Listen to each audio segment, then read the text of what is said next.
Excuse me, it's time for the meeting to start. Would you all come and sit down? You can tell she used to be a preschool teacher. So hi, I'm Kathy Coringle. I'm one of the planning team. Welcome. So we're going to get started. I think I just wanted to ask, how many people is this your first IGV meeting? Oh, only a few. Okay. You want to go to the agenda, Ed? We're getting ready for the midterm elections and the general elections. We have some special guests here that are candidates that are going to speak. We're going to talk really briefly about what IGV is and what we do. Probably a lot of you already know. These slides will also be available in emails shortly. So we're going to kind of go through that pretty quickly. We're going to talk about recent things like the May Day event and some fun, exciting new events that are coming up. Then we'll have the presentations, we'll do some announcements, and we'll break, and you can go back to the tables, talk to people about volunteering, talk to the candidates, sign some petitions, that kind of stuff. Most of you, it sounds like you know who we are. Indivisible, we're a nonpartisan pro-democracy grassroots movement. We work through advocacy and activism. The local chapter started in 2017 with a handful of people, and since the Trump administration, it's really grown. We send emails to about 3,600 people a week, and there's about 2,000 people on our Facebook page. So that's exciting. This is probably familiar to you too. Our core values are free and fair elections, equality, free speech, free press, and public engagement. Like I said, I'm going to go through this next part kind of quickly. We have rallies. We now have 4 rallies a week. Starting this week, we're going to add one specifically kind of talking about being prepared for the elections. It's going to be called Hands Off Our Ballots, and it's going to be near the county election office at Franklin and Mill Plain to just kind of raise awareness that we're getting ready for the elections and hoping that they don't get stolen from us. The rest are pretty standard ones. About the rallies, the weekly rallies. Those of us who've been doing weekly rallies for a year now are really looking for some new blood. We're really looking for an infusion of energy and some help. So if everybody could think, maybe you could commit to one rally a week or even one rally every other week, we would really appreciate it. We're also looking for folks who would come 15, 20 minutes early to help us put up the banners and be willing to stay at the end and help take them down. Because, well, we're all a year older and a year limper or more gimpy. Anyway, so we could really appreciate some more energy and effort to help us keep these going, because we really do think that being out there in the public, people seeing us on a regular basis is a really important way to raise awareness and let people know we're still here. We still care. It's still important to us. We need to stop this stuff from continuing. So, but we need some reinforcements. So we'd really appreciate your help. And like I said, if you want more information, we'll be sending the slide out, sending out the slides in the next few days. All this information is also on our website. So if you need to know. Yeah, everything else is still the same place. Mondays at Chakalov. Hands Off is the new one that'll be by the election office on Franklin and Mill Plain. No Warren around banner waving is I-5 near the library over I-5. Ice Out for Good Rally rotates a bit. It's often kind of rotating between a place on 4th Plain and then it also every other month goes to Bimart, which is in Orchards, yeah. So, but and also if you sign up for our emails, you'll get all this stuff as well in an email. So that's that. Next slide. We also have some really great neighborhood groups. The Salmon Creek Hazeldale one is super active. They have a rally on Tuesdays, but they also have a weekly meeting where people come and talk. I know they've had Greg Kimsey talk. I know they've had somebody come from No Hate in Washington State. They're very active in local politics, which is really great too. Question? It was Thursday and yeah, so they moved to a new place, this Salmon Creek Grange on Tuesday nights, and they used to be Thursday. The task groups are really great. They are doing a lot with some of the efforts to limit book reading at the library. They've been doing things with the county. So if you're really interested in local things, they're a good group to get involved in. Another really active group is in East Vancouver, and they are kind of specialized in writing postcards to voters. I know they've been writing things to help get out the vote. They had a campaign to fight against disinformation. So they meet twice a week. It's at New Seasons and East Vancouver. But like I said, more details on all this is on our website, and we have more details every time we send out emails, which is at least twice a week. And we also have active groups kind of in Outer Clark County. Richfield has rallies 3 times a week now, that like the first 3 Saturdays. Battleground has formed its own Indivisible group, a new chapter, which is pretty cool. And they've had gone from kind of bi-weekly rallies to every week. They're actually called We the People Wednesday now, I guess. And that's their website. They also have monthly meetings. So like I said, all the rest, more detail of all this stuff is on our website. Okay. And so that's just kind of a quick overview of who we are. I don't know if anybody has any questions. Nope. Okay. So this is Rebecca. She's going to talk about some special events we've done and some special ones that are coming up. All right. How many of you did something for May Day Strong? If you stand up. If you came to May Day Strong, exactly. Give yourselves a hand. If you came, if you worked, if you didn't go to work, if you didn't go to school, if you didn't buy anything, stand up, because you are showing that you can have muscle, that we have economic muscle, and we can do something to stop things. And this is what we'll be building is our economic muscle. So thank you, thank you, thank you. Another hand, please. Round of applause for all of you, for all of the work that you did on May Day Strong. Next thing that we have coming up is Flag Day, June 14th. Rather than Trump's birthday fight on the White House lawn. So what we're going to do is we're going to celebrate with flags. We're going to ask all of you to bring flags from the country of your origin. And if you are a Native American, by all means, but what is the flag of your tribe or your group? But bring those flags. This is going to be a community building event. We're going to have fun. We're going to have music, dancing. Hopefully we'll all learn some songs. I'm trying to do some dances. We'll have balloons and bubbles and chalk and all kinds of fun stuff to do. So it'll be a great community building event. Yes. Pride flags. Absolutely. Any flag you want, please. Everybody, this is inclusive, not exclusive. So as big as we can make it. So invite your family and friends. It's a Sunday. It should be just a lot of fun. Food trucks. It's an Esther Short Park. So there'll be a whole variety of food that you can get, or you can bring your own picnic. 12 to 3. Great time.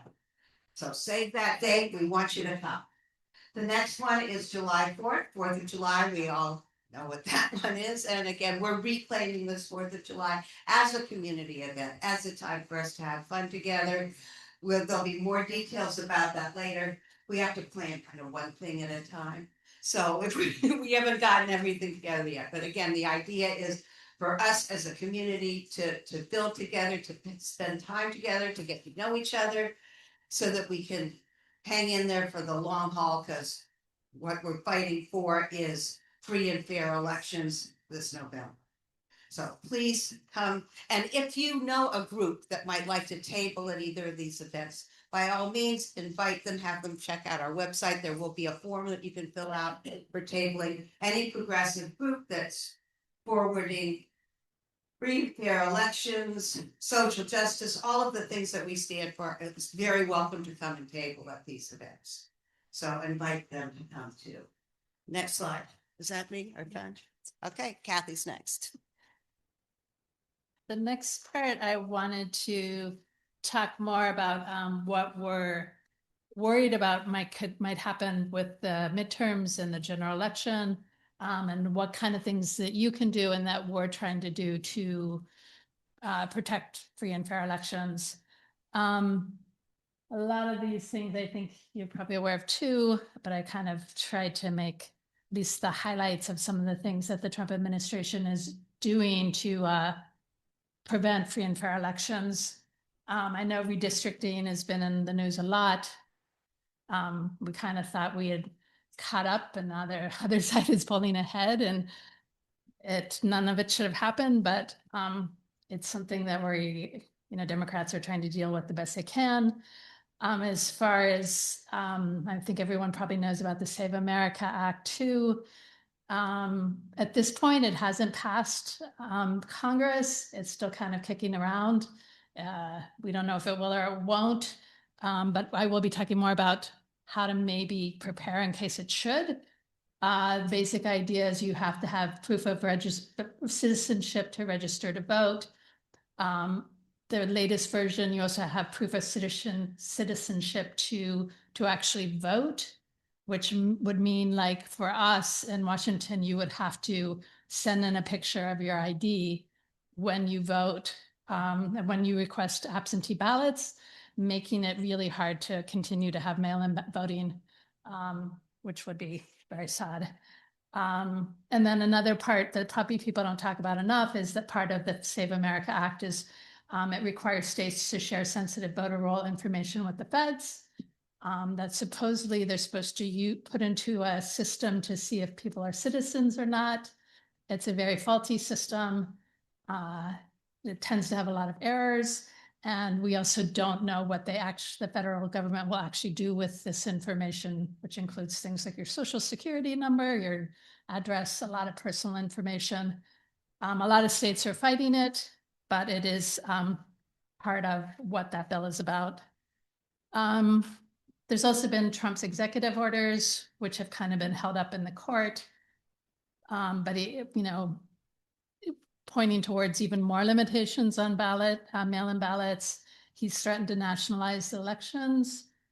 There's some speculation that he might declare some kind of emergency, say that there's, foreign interference in our elections or some crazy thing, and then use it as a pretense to nationalize our elections.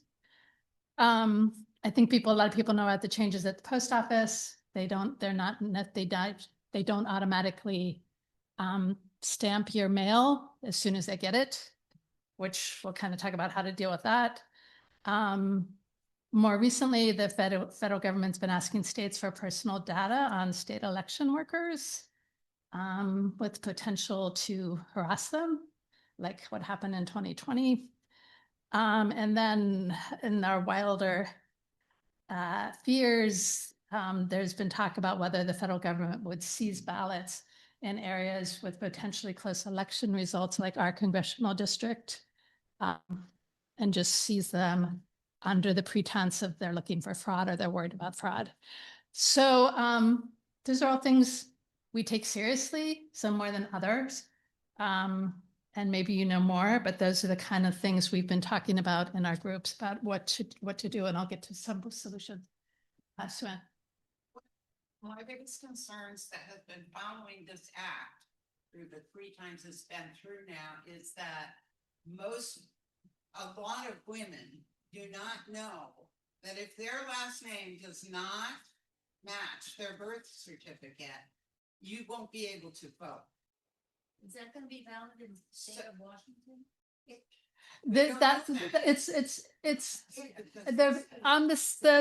The Save America Act is federal. It has to pass Congress, and it would apply to the whole country. but it hasn't yet. If you wanna forego that, you need to get a passport. So if you have a valid passport, there's your federal identification. But if you don't, then you probably wanna consider getting one if you're gonna vote. Yes. An enhanced driver's license. No, because that is a state. Okay. They want you to have a federally recognized. I think my understanding is that the real ID does count. We're one of the few states. Is Alan here? It counts for the airport, but in this case, it's not a federal ID, so you would have to have a passport, which costs $150 or whatever. $165. So it counts for going in and out of, like, you can go to Canada, you can go to Mexico, but it is not a federal ID, it is still a state ID. So it wouldn't count if the state of America passed. Okay. And I know, and there was one more question. I went through a similar process when I lived in Tennessee for a while. Just to get a driver's license there, I had to have my original birth That's not the one. certificate, my original marriage certificate. No, that's not the one. not life This is the one. My The Zoom. divorce This is papers, the- my second marriage certificate, and my passport to get a driver's license. Yeah, it'll, I mean, your driver's license varies by state, what you need. So she was just raising the hassle she had to go through to get a driver's license in, Tennessee. Kathy, remember we've got that one table outside with all those cards that have all that information on, it. So we might. Yeah, I'm gonna go over some of that in just a second. So, but I'm gonna go ahead and go through the next couple of slides, and then maybe it'll clear up at least as much as I know how to clarify some of those things.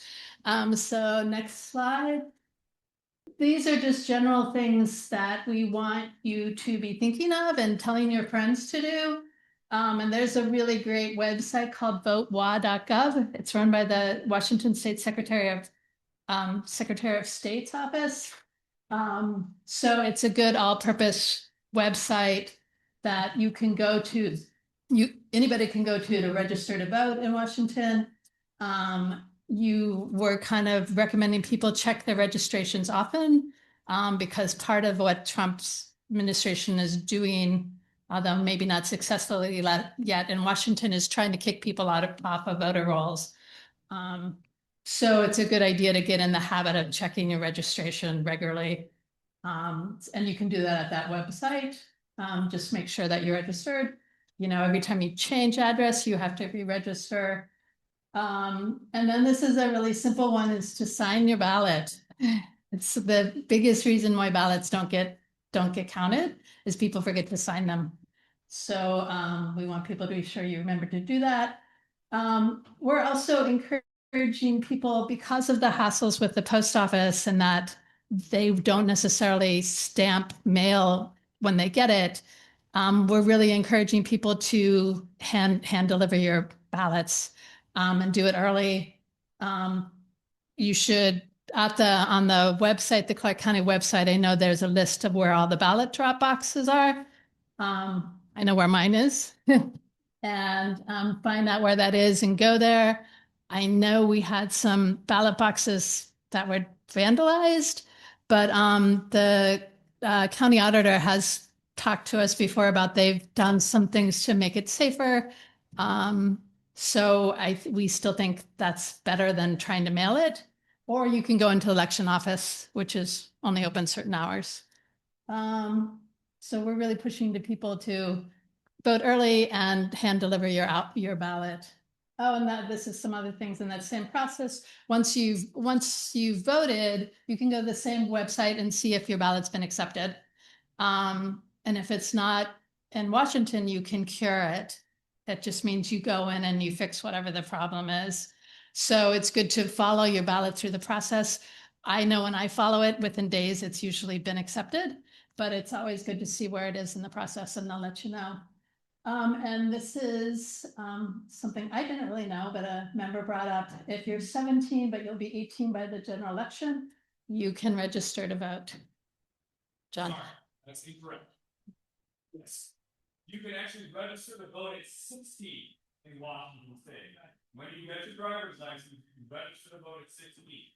If you're 17 during the primary, but you will be 18 by the general, you can actually vote in the primary. I know this because I've had students that were 17 in August, but they turned 18 in September, and so they were allowed to vote in the primary election. So registering is actually 16, but you can actually vote at 17 if you're going to be 18 by the general election. Cool, thank you.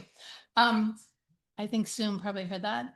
Yeah. I teach middle school. I teach Yeah.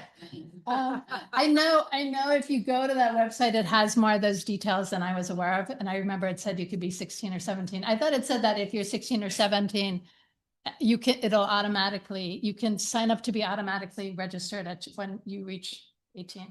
That's basically how it works. Okay. Yeah, you can order registration at the drive. So if you get your driver's license, you can register to vote, and then as soon as you turn 18, you'll get your voter's card. But we are one of, I think there's 2 states that allow 17-year-olds to vote if you're going to be 18 by the general, because Washington's legislature said you're going to be able to vote here. You should be able to have your voice heard in the primary as well. So Yeah, it's pretty. that's cool. Yeah. And then, the main thing, probably a lot of you are voters and are really aware of a lot of this stuff, but remind your friends, remind your family, get them to register, get them to check their registration, get them to vote.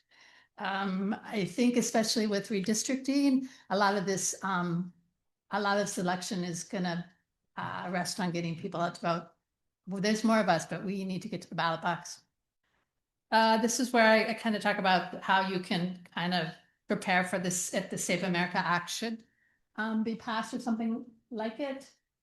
I stand corrected. The real ID, I guess, doesn't count. So if you don't have a current passport or other proof of citizenship with your photo on it, a federal proof of citizenship, what I did to get a real ID is I got a certified copy of your birth certificate. And most of these voting restrictions, that's one way to prove you're a citizen. It's kind of a hassle. It costs money. I gave an example of Clark County, but you just go to your vital records office in the state or the county you were born. Sometimes there's a real simple way to do it digitally, but in Clark County, like the basic cost is $40 to $50. If you go in person, you can get it right away. But if you do it online, phone, or email, it can be like 3 days to process it, plus shipping, or even 2 to 3 weeks if you do it through the mail. So just like think ahead, come up with some money if that's what you need to do, because all these extra shipping is also additional cost. So it's not cheap, it's not easy. But if you don't have a passport or any other federal proof of citizenship, it's time to start thinking about it. My name, but it has nothing to do with any of my former names. Do I have to bring proof of all of my former names? I think you do. The judge that said your name. Yes. Yeah, you need, and all these things need to be certified.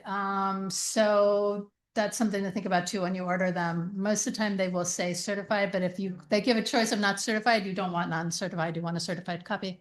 Go ahead. We're kind of mainly talking about the roadblocks that these specific ballot stuff is, these specific ballot measures are bringing up. Every state's different as far as other things. Passports may be different too. We're just kind of going over some of the restrictions they're putting on voting from these acts. And then the other one, most obvious one, is if your name on your birth certificate doesn't match your other photo ID, like people that have changed their names, women that are married, you need to get a certified copy of your marriage certificate. That seems. Get a divorce. Yeah. The whole thing. Yeah. Yes. So that seems, at least in Clark County, it's a little simpler, it's a little cheaper, but it takes time. So just be thinking about everything takes time. Question? Legal to collect funds, make available for people who can't afford to be certified. That is something we've kind of talked about. We've kind of talked about as an organization, helping people with rides. to go to mail the ballots, to drop off their ballots. So it's definitely something we've considered. So the question was, is anyone collecting funds that people could use to pay these fees? And I said, as IGV, we've considered it. We've considered trying to get a pool of drivers to drive people to places.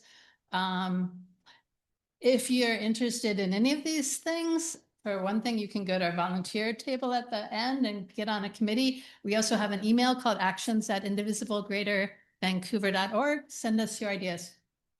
And then the last slide. Oh, go ahead. I'd suggest that you wanna take care of this sooner than later, because it's going to be a big rush if this act does get passed. And it would not surprise me if they pass it the beginning of November. Because then That's right. Yeah, so his comment was just, we should start sooner than later. It could be a rush if you wait to the last minute. Okay, next slide. If people start giving us information saying we can't afford the, to get a passport or a certified copy, then we will know how many people need it. So far, we have not gotten any requests, but that would be good to have. And yeah, sending us an email is a good way to let us know that. Go ahead. Please repeat the question. Yeah, she just said that people that can't afford passports may not know about these meetings. Oh, yeah. So, and one of the IGV members said, if you are in a position where you feel like you need help with finance, funds to get these documents, if you might need help with getting a ride somewhere, send us an email at actions@indivisiblegreatervancouver.org, and we'll try to keep track of things and see how we can accommodate people. And it's a good, we can't reach everybody, but it's something for us to think about. John. The rideshare company is giving people free rides to go vote. Cool. They also give discounted rides for women that need help, abortion services too. So, they're a very progressive company. So Lyft, I can't guarantee that they'll do it this year, but the last like 3 elections, they said either free or very, very reduced rates to go vote. So another thing is. Great, that's cool. Okay, and Jeanette. If you apply for your passport card at the time you apply for your passport, it's at a much reduced rate. I had already received my passport and I felt like I needed to have a card that I could carry around with me. I applied for it online, but I had to surrender my passport. So they sent it back to me and it was $80. So this is what I carry, and we will carry my passport around. So this is available, but it's $80. Okay, and one of our members just was, for the Zoom people, just said you passport cards are smaller, they're cheaper if you are a totally new passport, yeah. And then these are some deadlines. This is all in the thing that we're mailing out, the PowerPoint, and we want to start bringing up some speakers. First, I want to know, I know John Zingali's here, Martin Pidioni's here. Is Mike Pond here? Okay, and is a representative for Kim Harless. Okay, great. We're going to start then. Okay. Go ahead and do it. So. Yeah. Yes, so we're going to go ahead and we're going to bring up a representative for Mike Pond or Mike Pond. Come on up. And we're going to first have Mike Pond and Kim Harless representatives speak. They're both running, Democrats running for the 49th Legislative District. It covers Vancouver and parts of Ridgefield and Camas. Wait just a minute. After they speak, we're gonna have questions. So we ask you to come and line up by this first chair here. If you have questions, and we'll bring the 2 mics over there so that you can ask questions. Thank you. So go. And you need to talk into both of these, unfortunately. All right. Well, good evening, everyone. Can you hear me okay? Hold, no, that's the one for here. You have to hold it close to your mouth. How about now? All right.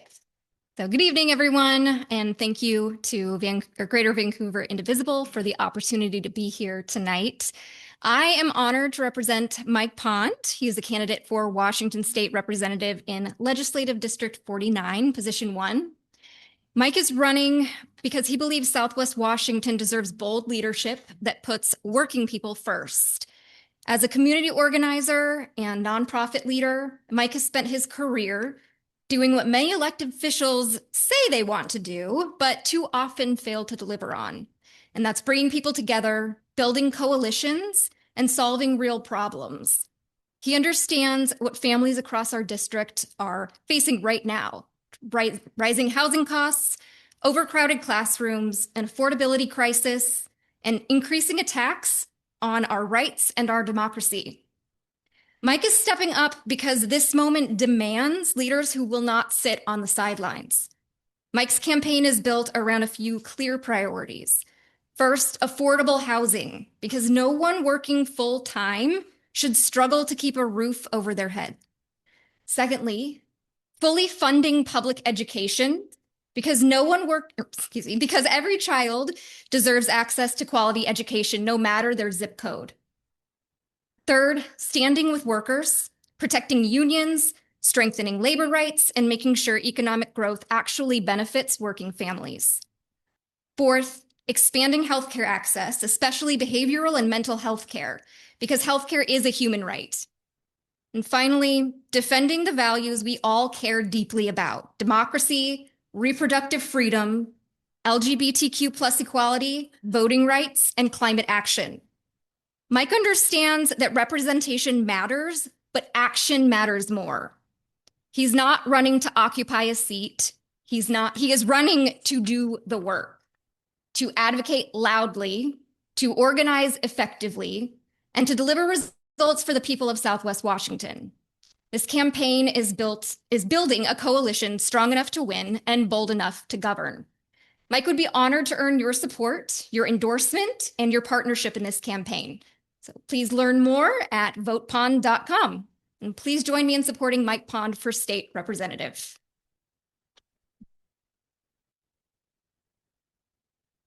So if anybody has questions, please line up here. I'll wait and see. If nobody has questions? My question is just, I'm curious what Mike's previous government experience is. That's a great question. Mike has been doing what I'm doing right now, organizing campaigns and supporting candidates since since his teenage years, really. He is a union leader. He is an advocate in the community. He has managed a multitude of campaigns and run for various offices as well. This is the biggest one yet, so we're gonna get it. Any other questions? Okay, thank you so much. Hey guys, how's it going? Good to see y'all. We're looking great today. I'm Nikolai. Guys, I'm sorry. This is the mic. Oh, Yeah. I'm so sorry. They're both mics. One is for Zoom and one is. Okay. Okay. All right. Talking. Boom. I'm Nick. Great to see y'all again. I was here last year also speaking for Kim. She'd love to be here, but she's at a conference for work right now. She works for NAYA, Native American Youth Center. So raise your hand if you live in the city of Vancouver. Okay. Okay. I'm guessing you all voted for Kim last time. She's going against a MAGA person. And congratulations, you got her elected. Give yourself a round for that. Hate to have to do this every single year. And in fact, we'll tone it down a bit after this. But as you know, Sharon Wiley stepped down and Kim stepped up to run. I'm a huge supporter and fan of Kim because she is such an authentic, real person who really cares about the issues and has put her life towards making them better. You know that if you know Kim. So I think there's really no question here. But I'm going to tell you what her campaign has to say. So Kim Harless has already earned the trust of many of the same voters in this district as a current Vancouver City Council member. She's proven that she can win, lead, and deliver results for our community. Kim has a record of putting those values into action through historic investments in affordable housing, support for working families, and policies that strengthen local businesses. And at a time when Washington needs experienced, informed leadership, Kim is already deeply engaged on the issues impacting families today: housing affordability, healthcare costs, public education, climate action, and economic fairness. Kim understands what working families are facing because she has lived it herself, working multiple jobs, navigating financial hardship, and building a future through determination and community support. That perspective matters in Olympia. This district needs someone who can both energize progressive voters and build broad community support. Kim has already shown she can do both. In a moment when extremist rhetoric and attacks on vulnerable communities are growing nationally, Kim offers steady, values-driven leadership grounded in compassion, fairness, and accountability. And I want to say real briefly why move on from city council to state legislature, besides the fact that it's an open seat and we want somebody really good to represent us here in the 49th. I'm also a 49th resident, right? The issues are just frankly bigger on the state level. Progressive taxation, a lot of nerdy stuff that impacts our lives very, very closely that we don't like to think about. Those are things running through Kim's mind and her key issues. And so those are the things that she is going to go to work on when she gets to Olympia. She's got a lot of backing from leadership that know that she can bring a punch to Olympia when she gets there. So really excited to have Kim. So I'm gonna leave it there. But real quick, I want to shout out one person here. Who all lives in the 20th legislative district? Okay, few hands. 20th is Richfield, La Center, north of there. Okay, great. Evan, would you raise your hand real quick for me? This is Evan Jones. Stand up, Evan. Stand up, Evan. Evan is a combat veteran who is running as a Democrat in the 20th district. Let's give it up to Evan. That's really fun. So I'm not here to talk about Evan. I wasn't supposed to do that, but if you live in the 20th, please come talk to Evan, and anybody can sign up to support. We'll have stuff in the back. Be in the back at the end of the meeting so that they can find you. Yes, ma'am. All right. Yes, guys. And then you can see his website at voteevanjones.com. And now questions, please. Question about Kim. Evan is at voteevanjones.com. I got a question from Zoom. Yes. How does Kim view working with the police and with ICE in Vancouver? Yeah, that's a really great question.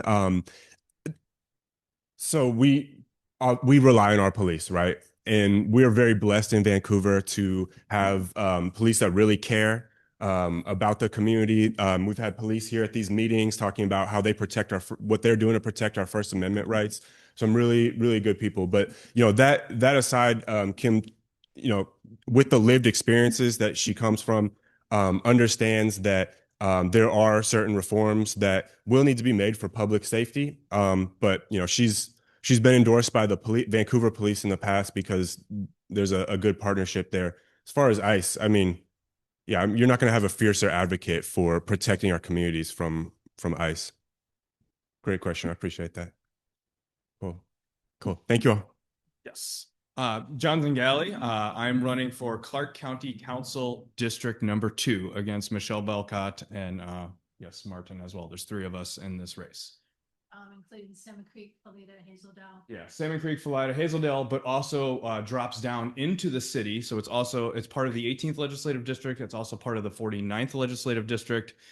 Drops down to about 70 or 63rd Street or so, and goes out towards our Costco, Home Depot area or something like that. So it's pretty compact, but I've been living there for many years and would be proud to represent District 2 because Michelle Belcott needs to go.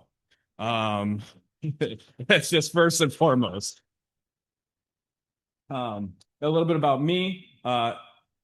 That is my email on there. Zingali for Clark County is the website. Johnzingali at gmail is that. That is my personal cell phone number, 360-553-9712. That will ring directly to here. You can text me as well. I do answer that.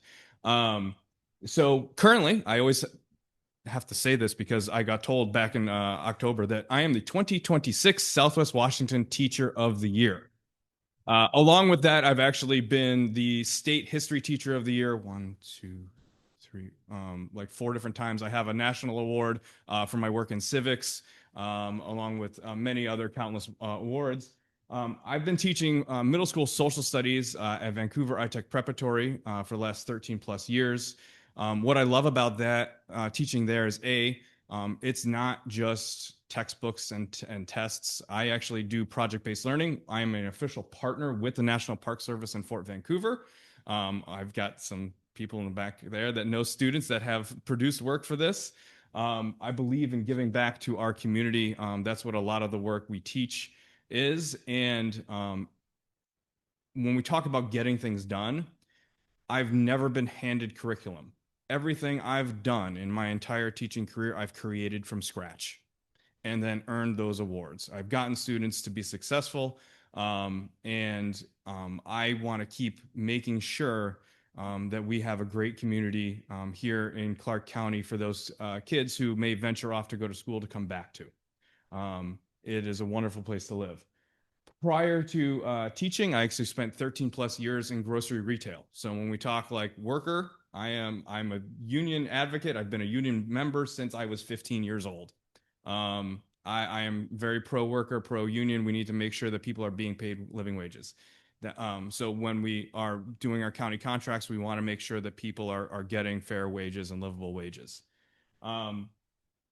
Like I said, built many things from scratch. Actually, I was talking to some people before. I'm heading to Washington, D.C. again with students who are, we finished second in the entire nation last year for a history competition, creating historic performances. The girls did a performance about the women working at the Kaiser shipyards during World War II. This year, they're doing it about flight attendants and how flight attendants fought sexism in the 70s and 80s, and actually were the leaders, some of the leaders of the feminist movement. And so that's just some of the things I have my students teaching and learning about. For me, we want to balance responsible growth. The nail in the coffin for running for this was the vote that the county council cast a couple weeks ago, where they voted for the comp plan 2. Everything that we've been seeing from Will Fuentes, Councilor Fuentes, and Sue Marshall says that the county doesn't need to expand our urban growth boundary. And that means de-designating ag land that we will lose forever. And I love the land that we have here. If the county says we have enough for that growth that's coming, then I think we need to listen to the people that are there. And because once we de-designate it, it's gone. And so we need to fight back against that. And when we expand, because the county is growing, about 200,000 people may move in the next 20 years. We need to make sure we're doing that safely. So we need to make sure our roads and our infrastructure are taken care of. Right now, the county council has prioritized new building, new construction, and all of that, and we've lacked on our maintenance of our roads. Washington State is ranked 47th in the country for our roads. That's not good. Right now, there's a lot of roads torn up because Vine is happening and I-5 is being like redone. It seems like everything's happening right now at the same time, which is all good work, but we need to make sure that we're thinking even more forward thinking, and we can't just be putting Band-Aids on things. We should be proactive in a lot of that maintenance and stuff. And so I want to make sure our funds are being properly allocated. One of the things too, and I hear this from a lot of my students, is they're actually foregoing their driver's licenses right now because things are so expensive, but they're also having a hard time getting a job because they don't have, like, public transportation is not as robust as I believe it can be and should be. I finally got to travel. I like to travel, and whenever I do, I'm always taking public transit in those other cities, and we have a real opportunity to make Vancouver. We're the 4th largest city in the state. If people didn't know that, when I first started teaching, we were the 10th. In a couple years, we might be 3 or 2 even, with everything that's going to happen. I also want to be on the council because District 2, where I live, most of it is unincorporated Clark County, but will become part of the city when, by law, it has to be annexed into the city. And we need to make sure that happens appropriately and safely and fiscally responsible with that. I also want to see that we have the right people responding to emergencies. I hear this all the time. As a teacher, I'm asked to do and wear many hats. Our police officers are not trained for mental health crises. And I firmly believe that we can mirror some other cities across the country and have mental health specialists respond to emergencies where they should be the ones responding rather than escalating a situation and causing more damage to those people in need. We don't need them to have more trauma. I really believe in a holistic, community-based approach to all of this. And I want to lead with empathy. As I've been leading in my classroom with empathy, I want to lead the council with empathy, which I believe is lacking in our current counselor. And that gets into the social responsibility of taking care of our houseless. I drive past 99th and 99th like every single day. There are people there that need our help. And with the Supreme Court ruling last year that allows cities to place bans on camping, more and more people are heading into the city, or as Camas has placed bans and other cities have placed the bans, they're filtering in, but it shouldn't just be Vancouver itself having to take the burden on. The county council has allocated some money for that new 150-bed facility that they're building, but I firmly believe that we can have a safe stay facility on county land. We can have, just like Senator Paul Harris, even though Republican, you and I agree on this, like he has a safe stay. The parking lot is over by where he lives, and he talks about how that allows people to just park their car and live safely for a little bit. I think the county should be doing these things as well. It shouldn't just be the city.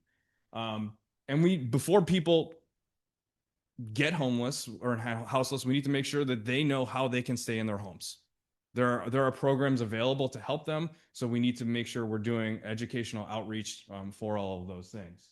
And the big thing is not wasting taxpayer dollars. Not like the person who's sitting in the seat right now, as she's fighting against the CTRAN board in that ruling. That's cost the county over $85,000, and she's fighting it again. And so, as a county councilor, we have certain roles when we sit on boards and we're voting on as a council of how we're going to vote on that board. Our job is to vote appropriately. If I get outvoted on a council, if the council says if my representation is as that counselor for the council, you have to vote accordingly. And she's bucked that trend several different times. And so to me, she's not living up to the role of county councilor. And so I bring a lot of passion, if you can't tell, to things. I cannonball. I don't just say I dip my toes in the water. I tend to just cannonball into things. And so when elected, you will get all of me, all of the time, as much as I can. Thank you all. Hi, I'm in District 2, Julie Kep. Hi. I've been following the Clark County Council for a little bit over a year. And I want Michelle Bell cut out so bad I can taste it. My question to you, though, is being on the council takes a lot of time. It's a part-time paid position, but the counselors who do it right put in way more time than that. Mm-hmm. And they also, besides being on the council, they have to be on boards and commissions. So it's a lot. Are you planning to still teach and do this?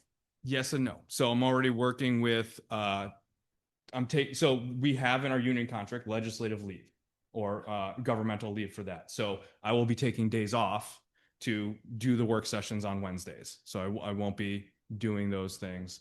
I won't be resigning completely, but I'll be stepping back from full time. Okay, but they also have meetings at 10 o'clock and 1, 2. You can get all that time off. I've already been talking to my principals and HR about like what my schedule will look like for next year. And okay. Yep. Because we don't need another eighth of a time counselor in the district. Correct. Okay, well, you better get there. Thank you. Okay. Another Zoom question here. It says, I live in unincorporated Clark County. I haven't heard about becoming part of Vancouver. When are the unincorporated areas being annexed into the city of Vancouver? Great question. There is no, the urban growth boundary has already been expanded to include like pretty much all of District 2. So by law, it needs to be annexed into the city. The timeline is not set for that yet.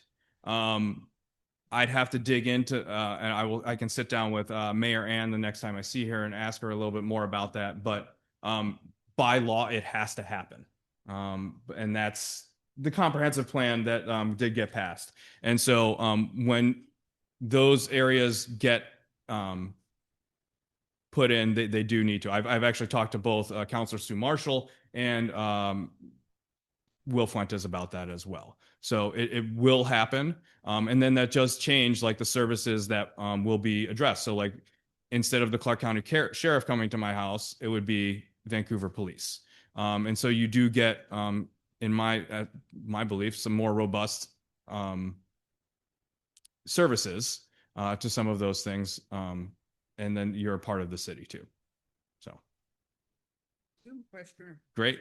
It says, John, how do I differentiate between you and your opponents? What makes you stand out, not just Michelle, can't pronounce the name, Belcott? Belcott. Yeah. And the question is referring to Martin sitting here. I do big things. Each voter has to make up their own mind on different things. I'll be honest, I don't know Martin well enough to differentiate some of our different policies. We haven't had the League of Women's Voters forums and some of those different things. I've been a leader my entire life. When I was working for Albertsons, I was the one going to fix stores. Like I was sent out to go fix and turn them around. When I've become a teacher, I've been a teacher leader. I've sat on the Oregon Council for Social Studies Board. I've sat on the Washington Council for Social Studies Board. I'm on the board for the Northwest Council for Computer Education. I've worked with the Mount St. Helens Institute. I have created a partnership with the National Park Service, one of only 2 schools, I believe, in the entire country that can say that. I believe in leading with empathy, and I believe in and I have a track record of getting things done. And I have a lot of energy. I've got my young kids that I always think about, like they're with their mom right now, but like, I'm trying to lead with a lens of future forward thinking. And, I've been out there on the picket lines. I spoke at the Hands Off Our Education rally in front of 5,000 people. I've protested the Shell icebreaker when it was here in Portland. I've been here speaking at rallies for women's healthcare rights over the years. When we're talking about guns in schools, I was interviewed even by the Columbian after giving my speech there. Where I went to school was shot up a couple years when I was still living in there. My brother was attending school. I've had real active shooter drills. Like these are those lived experiences that I have. And so I think it gives me a well-rounded experience. Where I teach kids from not only all of Vancouver, but Battleground as well. So I'm meeting kids of different backgrounds every single day. I work with kids of all abilities. Anyone that walks through my room, I'm there to support. And so I think I bring a lot of energy and innovative thinking to things. As I was talking with someone earlier, I think we can't just sit on our laurels and ask for everything. We have to be forward thinking and look out to see what else is working in other places and look at those different things, because we don't want to put money to a program that maybe worked this one time, right? We want to look at what's working in other places and how are other cities addressing some of the same issues that we're going to be facing here in the next little bit. And so I have a lot of passion, and I can't speak to specific policies yet because yeah. Thank you so much. Good evening, and I know we're running a little bit behind. I don't know how much I can help with that, but I will. Oh, good evening. Is that better? Okay, I'll do better. I need to learn to speak this close to the mic, and this is hard for me because I get passionate like John, and I like to walk, pace around. So I can't do that because I also want to be good for the people on Zoom. Hi, I'm Martin Pettioni. I'm also running like John for position 2 on Clark County Council. Really, I want to introduce myself a little bit in 2 ways. One is I actually kind of want to pick up a little bit on kind of what distinguishes ourselves and talk a little bit about my background, and then later on in the end talk about the why I'm running, not just what I'm trying to accomplish, but also the why, which I think is particularly relevant also for this group. Probably the biggest difference for me is that I'm the candidate in the race that has essentially served oversight boards like Clark County for well over 2 decades, probably closer to 2.5 by now. In Clark County, we have an individual named Kathleen Otto, who essentially is the primary person kind of organizing the work and overseeing the work, supporting the council. I've been essentially in roles that are a lot like her for over 2 decades, and I have built a very strong record of supporting essentially oversight boards with very different opinions and getting their policies through, including through legislative bodies. So my primary background in those 2.5 decades, most of it is in public health, regulating healthcare profession. Other parts right now I'm actually on the financial side, regulating the certified public accounting profession. That part right now I do for the state of Oregon.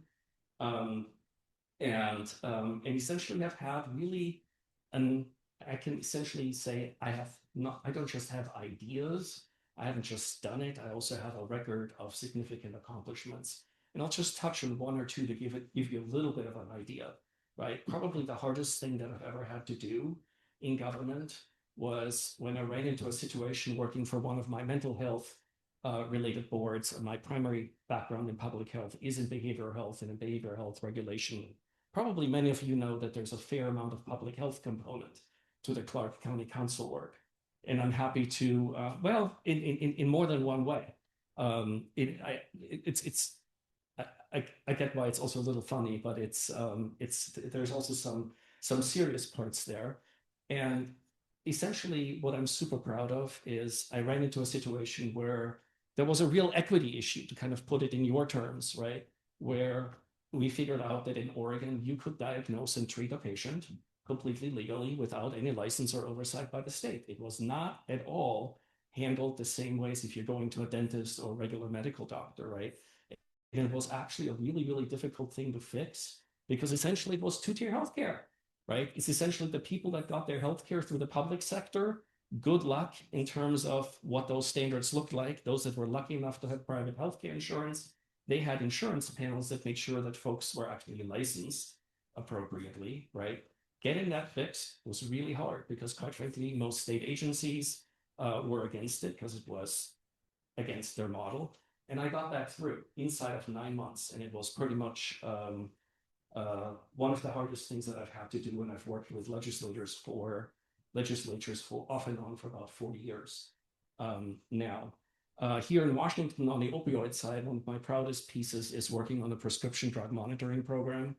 And in essence, one of the hardest things that I had to do was figure out the technical oversight of how to connect prescription data from our military health systems globally and from other states, and to get that data into physicians and prescribers' hands to make sure that they could make better prescribing decisions for their patients. It was extremely complex work, and I'm super proud of it.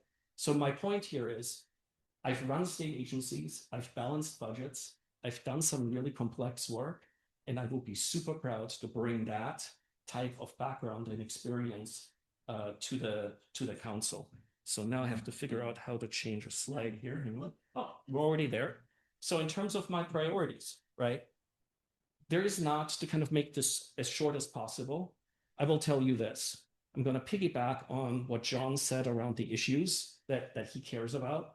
Is that there's actually very little daylight between John and I around what we care about in terms of the issues that he raised, and quite frankly, the Michelle Belcott angle. There's very little that separates us there. I think what separates us is that I have a lot of experience that is directly relevant to the work on the council to bring to that position.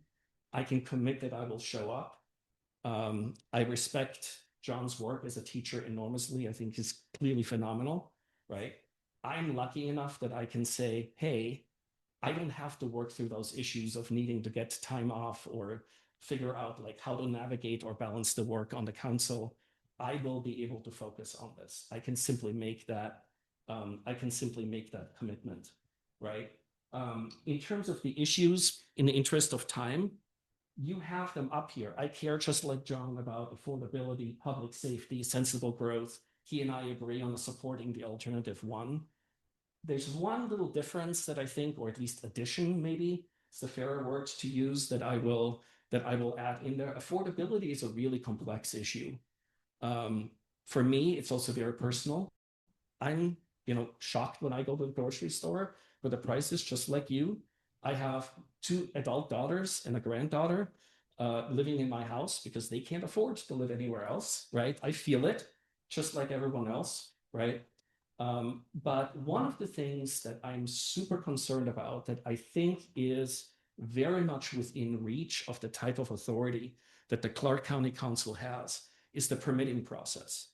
The permitting process is very, very lengthy. This is not as simple as the permitting fees themselves. The fact is that when you try to get something approved and through, it takes a really long time.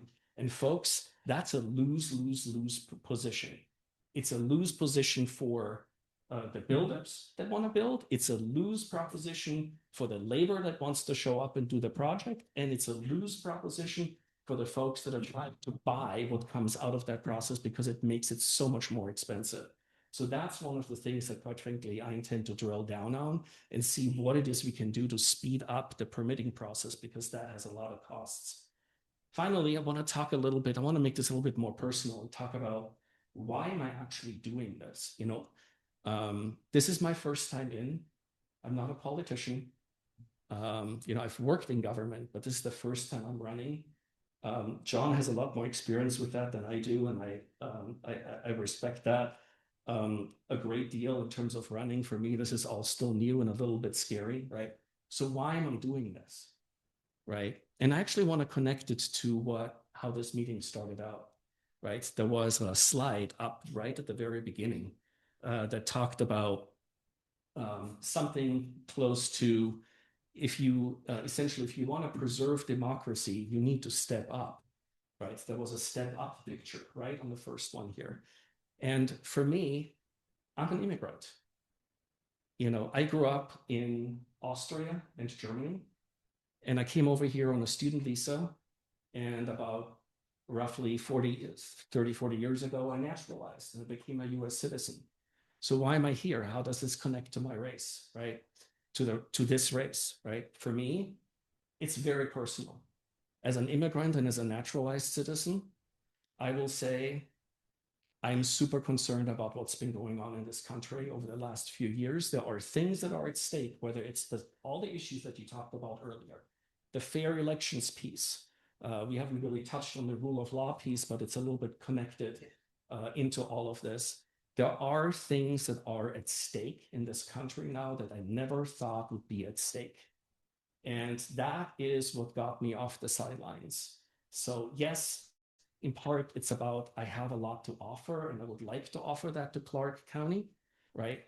But the simple truth is what got me off the sidelines is I cannot accept what is going on and I have to do my part. And then the second part of that was, where can I be most effective? And to me, the connect was, I can be most effective because my experience and my background relates most closely to the work on the council. And that's really a simple, I think, of a case as I can make in front of this crowd. And I'll stop there so that we can stay on time and open up for questions. Thank you so much.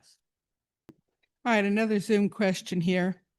How would you have voted regarding the recent council vote which passed the proposal number 2 by a vote of 3-2? So I super appreciate that question. I tried to touch on it earlier, but it reminded me that, first of all, I think John spoke clearly about the fact that Sue Marshall, who's the chair of the council, and Will Fuentes were the 2 dissenting votes on what was a 3-2 vote on what is called Alternative 1 and Alternative 2. So the direct answer to the question is I would have voted with Sue and with Will. So I support, like John, I don't think there's any difference. I can't speak for John, but based on his comments, I think we're all in agreement that we would have supported Alternative 1. I do kind of want to do a little bit of a plug. Sue Marshall, I had my kickoff event last night, and Sue Marshall and Will Fuentes were both there and they have both strongly endorsed me. And I would love nothing more than to have a majority again on the council that will care about supporting things like protecting ag land and Alternative One. Here we go again. Okay. Okay. Martin, would you please keep your mouth a little closer to the mic? And the question is, what is your background in mental health, and how does your background in mental health impact how you approach this role? So for me, on the mental health side, it simply means that I am deeply aware that there is a strong role by the council in actually the oversight of public health. And to me, my background, including in mental health, is not limited to mental health. When I was with the Washington Department of Health, my office had oversight over most of the medical professions in the policy oversight over most of the medical health professions in Washington state. But essentially for me, it means that my public health background should prepare me really well for the public health oversight. That is part of the council's work. That's, I think, the shortest way that I can answer that. Thank you. No Oh, more. wait. Sorry. Yeah, we got it. Yeah. So do we? Evan, did you? Said no more. Yeah. Okay. Sorry, no more questions. We're running late. We have two more folks who want to speak very, very briefly. Thank you all. Yeah, is Troy, somebody from Troy want to come up and just introduce who you are and what Troy, like just come up and say who he is and what he's running for and that you're here. Okay. Any questions you have of anything that's been going on? There are tables back there. People are manning them. So as soon as we break here, you can go and get more information. Cool. Yes, I'm here to announce that Troy Rasband is running for Congress in the 3rd District against Marie, and there's a expanding group of candidates. So, what's both? We speak close to both. Okay. Everybody's been struggling with that, huh? So yeah, I don't have a big speech. Our position is very progressive, fighting for democracy primarily, fighting for affordability, fighting to build community. We've got a table in the back, so if you have any questions, you want a yard sign or to sign up or learn more, come talk to us. Thanks. Great. Hi, like I said, I'm in District 2, and a group in Salmon Creek covers the Clark County Council and the Charter Review Commission. And I have some flyers here because the Charter Review Commission has reached the point that they have they've been narrowing down the number of amendments they've been looking at to 15 or 14, I think now. And they're going to be doing some town halls. So they would appreciate people coming and finding out what amendments they are proposing and which ones might. Well, they don't know this yet, but some of these could end up on the ballot in November, will end up on the ballot in November. And also they want public comment. They have public comment forms. You can write in, you can call in. They are so eager, so welcoming of any comment, any attention at all, because it's been pretty slow. So if you have time, go to one of these town halls, take a flyer, go to a town hall, familiarize yourself with the amendments, because come November, you'll be facing some of these on the ballot. It's going to be a pretty full ballot. So if you get this out of the way, it would probably help that. That's it. Yeah,